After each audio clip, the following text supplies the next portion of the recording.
Ever wondered how I stopped exam malpractice? How I went from seeing it as a teamwork to standing alone for what's right? How I went from fear and self-doubt to graduating as the best in my class without ever cheating? Well, this is my story, and trust me, it wasn't easy. But if you've ever felt like you can't succeed without cutting corners, if you've ever thought integrity won't take you far, then this video is for you. Hi everyone, welcome back to my channel. Today I want to share a journey that changed my life completely. My decision to quit examination malpractice and fully trust God with my academics is a story of struggle, fear, and victory. By the end of this, I hope you will be inspired to choose integrity no matter how hard it gets. Let's get into it. Before I took my relationship with God seriously, I didn't see exam malpractice as a big deal. You know, in secondary school, it was common. Asking your seatmates for answers, sharing answers.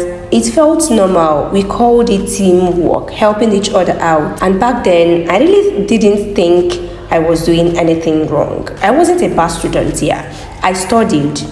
But the fear of failure would always make me have cheating as a backup plan, just in case I forgot something, just in case my mind went blank. It was like a safety net I didn't want to let go of. Then I got into the university and everything started to change. I joined the Christian fellowship, and one day our president talked about integrity and standing for God in the examination hall, about honoring God even when no one is watching, about being different even when everyone else is following the crowd. You know, the message hits me so hard.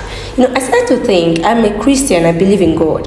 So if I say I trust God, why am I trusting exam malpractice expo more than God? If I believe God has a plan for my life, why am I trying to take shortcuts? Why am I trying to help him? And that was a turning point for me. But you know, knowing what is right and doing what is right are two different things. Deciding to stop exam malpractice wasn't easy at all. I remember the first time I told my friends, guys, I'm done. I won't be discussing in the examination hall anymore. Reactions were something else. Some laughed, some said I was taking this God thing too far, and some, they thought I was just setting myself up for failure.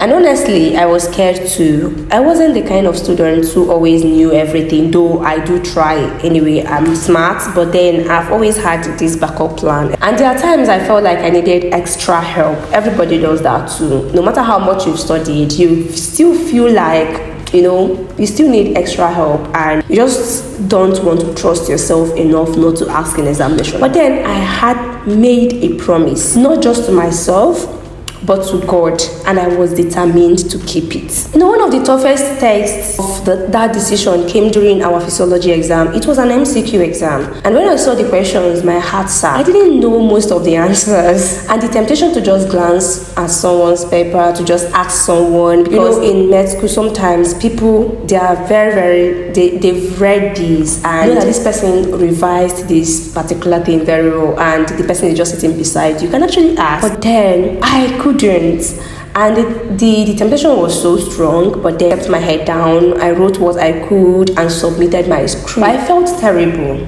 I went home that day and I couldn't sleep. I kept thinking about all the things I probably got wrong. But then the Spirit now told me, you're just thinking about the things you got wrong. What about the things you got right? And that settled it. However, when the result came out, I was so scared to check. When I finally did check, I passed. And I didn't just pass, I got a B. I didn't get an A anyway, but I got a B. I couldn't believe it. And you know what? That day, I realized something.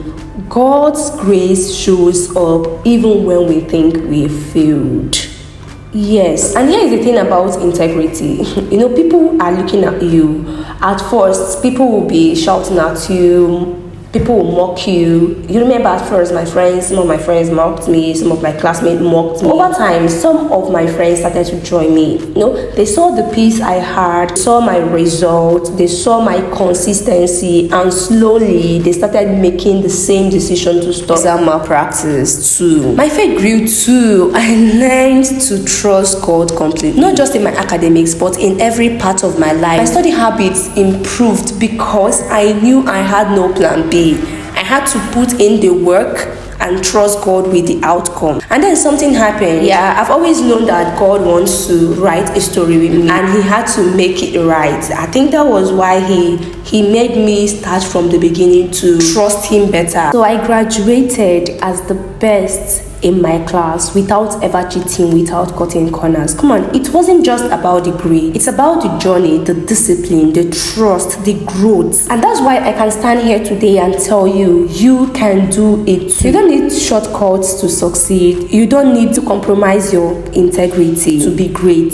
God honors those who honor him, and I'm a living proof of that. If you're still involved in exam malpractice, I get it. I've been there. But there is a better way. You don't have to cut corners to succeed. Trust God, put in the work, and hold on to your integrity. It won't always be easy, but it will always be worth it. Looking back, I'm so grateful I made that decision. Not just because of the results, but because of the person I became in the process. I learned discipline, I learned faith and courage, and most importantly, I learned to trust God completely.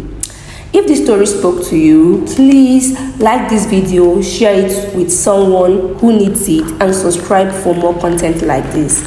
And if you've ever struggled with exam malpractice or any form of compromise, drop a comment below. Let's talk. Thank you for watching, and remember, integrity isn't just about exams. It's about who you are when no one's watching. Stay true, stay blessed.